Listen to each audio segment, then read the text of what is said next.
Yes guys, what is up? Welcome to Supercars of London. Hope you're having an awesome day. And behind me we have Drive with Kol getting B-roll for none other than Mr. Seb Delaney FR's YouTube channel. Hey! There he is. I literally nearly just fell.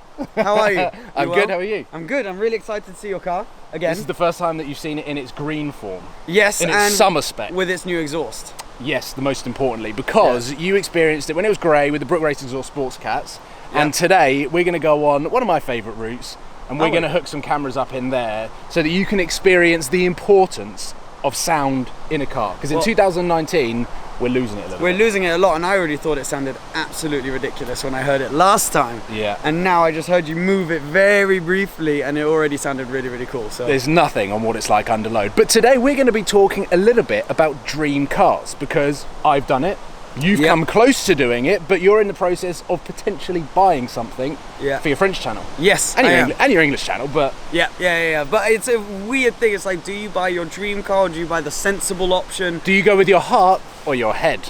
Find out in this video. Right, let's set the tone for the video. I have purposefully let the car warm up but cruised. I've not gone above 4,000 RPM. So the first time you properly experience this is through the tunnel, because that is the only way you should experience. I can't wait. This car. We've gone up to like what, 3,500, and I've already got goosebumps. It's already insane. My palms sweat like I've never been through it before. And you're wearing a coat. Oh, here it is. I don't know why. I'm nervous.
Car, hands down, I have ever been in.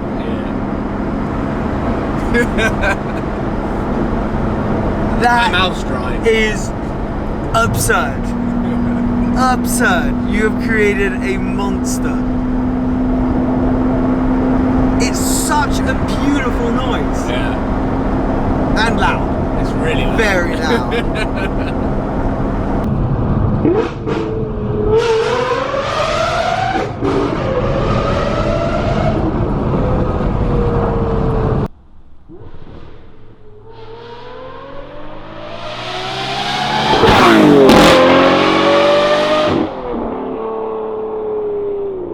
Seb is swapping out of the car because Kol, who's been following us, now wants to go in it. So I'm going to quickly, ever so slightly, move that so that we can see me and Kol. Then the video will start, but who's complaining because we're getting to hear the V12 again. Woohoo!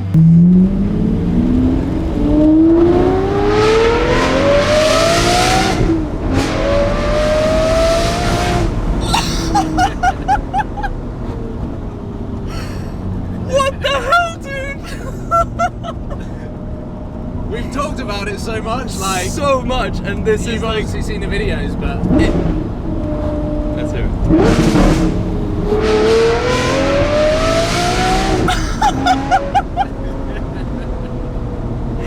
I literally have no words, dude. That soundtrack is... Shit! Oh my god. I literally, like, I've heard all your videos, everything, but in person, it's something else.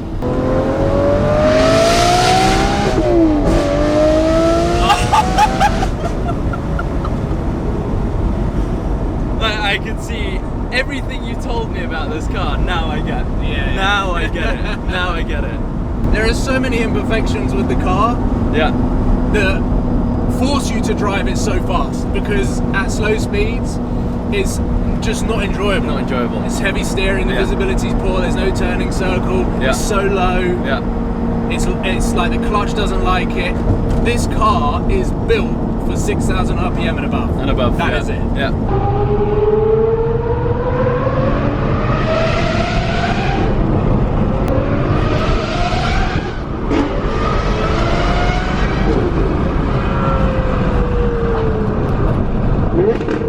Thoughts in English, please? Thoughts in English are that it is the most beautiful sounding car I've ever heard. That's good to know. Honestly, and I don't know if that's warping my sense of if it's the loudest car I've ever heard. I think it is. It could be. It's But the probably- combination of like the quality of the sound and the volume of it is just absurd. It's the most important thing. Yeah. Like, I mean, the tone is Yeah. so nice. It's so high pitched. You were saying it's where like above 6,000. yeah, just about 6,000. It just becomes absurd, and it doesn't feel as outdated as I thought it would. Yeah, the 'cause- gearbox and everything. Yeah. I mean, you gave me one interesting point. I don't know if you've spoken about it in your videos. The fact that this doesn't have an auto mode, so it doesn't feel as jerky as a Gallardo or Artronic would in auto mode, and how you can basically control the gear shifts. Yeah, you're basically playing it like a musical instrument. Yeah. Like, you're treating this car as though it's a manual, but you're not doing the clutch. So even if you're just pulling away, Yeah. if you've got a little bit of steering lock, you're going to need a little bit more gas. Exactly. If you're going uphill, you're going to need a little bit more gas. So yeah, there are little quirks, and I think I should probably do a video of how to drive a Murcielago, I think so, because I found it really interesting what you told me just then, because it's not like driving. and how rare. I think I don't know. Super rare. Have you done a video on that or? I'm going to do a full video of this versus an Aventador, but talk mainly around the finances and Okay. about if you're going to spend 200 grand, what happens if you put it in a Aventador, or what happens if you put it in a Murcielago. Well, And- because they are absurdly. I didn't realize how rare they were. super rare. The downshifts are beautiful. It gets so much attention as well. Yeah. I mean, the combination of the exhaust and the wrap Yeah. just means that it's impossible not to look at this car. Yeah. I also have no clue where we're going because we've got so many GoPros in front of us. I have no idea what's going on. But it is so cool. It's And cool that you got to like finally experience. yeah, I'm excited that I got to experience it, and also just seeing. I've never seen you smile this much in a car. It's a which different is so smile, cool. isn't it? Yeah, well, because you've waited so long for this as well. So you know what I was on the phone to my dad, and this goes back to the whole point of this video, talking about the dream car, right? Yeah. So the smile that I have and the feeling that I have driving this car is something to do with just how ridiculous this car is and why it's so special to me. Yeah. Because this is what I put it down to. In this day and age, with manufacturers building 720Ss, 488s, Yeah. that can do normal journeys to go and pick up a pint of milk or to go and pick up a takeaway, the moment a car is capable of doing those journeys, it becomes less special when you drive it. Loses its sense of occasion. Whereas this can't do that. So every mile you do in it is special. Yeah. And that to me is like the epitome of a supercar. Yeah. Is whenever you get in it, you feel so special. You've got this massive smile on your face. And you don't overdo it either. You don't drive it so much that it wears off. Exactly. Which exactly. yeah, like an R8 or 720 would. Like, I think something that backs that up is a McLaren that really excited me and really gave me that sense of occasion was a Senna. Yep. When I was in it, I was like, this feels really special. Yeah. And that same, you can't drive a Senna every day. No. So yeah, I This is see a what good you bit. mean.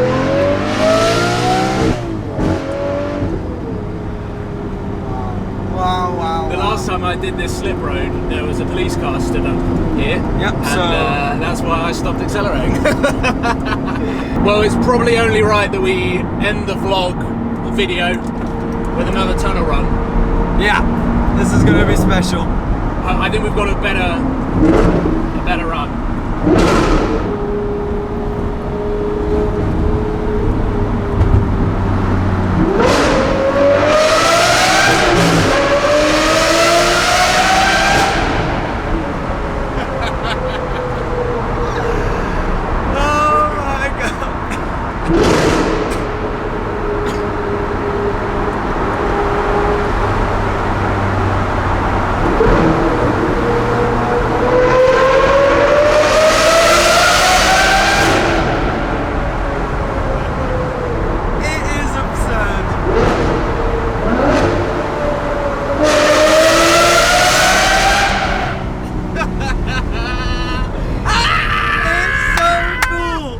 think the problem I'm going to have with this is following on from the Diablo, the Countach, and how rare this car is in comparison to all of the more modern Lamborghinis. Is that the value of this is going to go up. Crazy. And I'm not going to be able to turn down the money. Yeah, that's the tricky thing. Yeah, I know, because if it goes up £100,000, right? I'm selling. Yeah, straight away. Gone.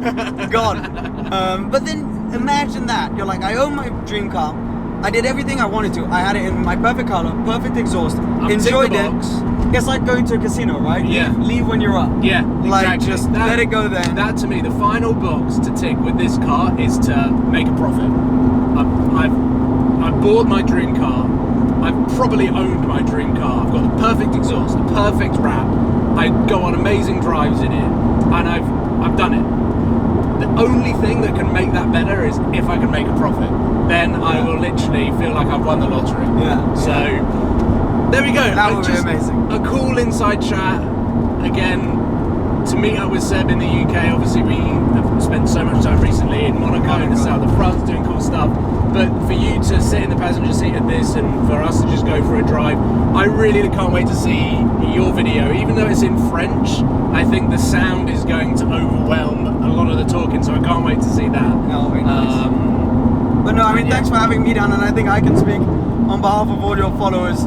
I don't know if people tell you often, but how I think all moved and touched and sort of impressed and respectful we are to you for having ended up in this car, because it's very cool, because you know the story of you taking the train and this being the first car you put in your channel and stuff is very cool.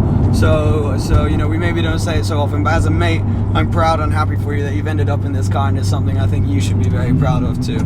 Cheers, dude. I think if anyone is looking at one day owning their dream car, it is take your time, don't listen to anyone else, and find the perfect car. That is it. Ladies and gentlemen, thank you very much for watching. Please give this video a thumbs up, subscribe if you haven't already. Head over, click, if you can speak French, I'll leave Seb's French channel into the link in the description. Merci beaucoup. If you can't speak French, then I'll leave his English one. And we're now heading home. I really need a break from driving this car. We've been in it for like 3 hours now, and my ears are already starting to ring. So peace out, guys. Take care. Bye-bye. Goodbye.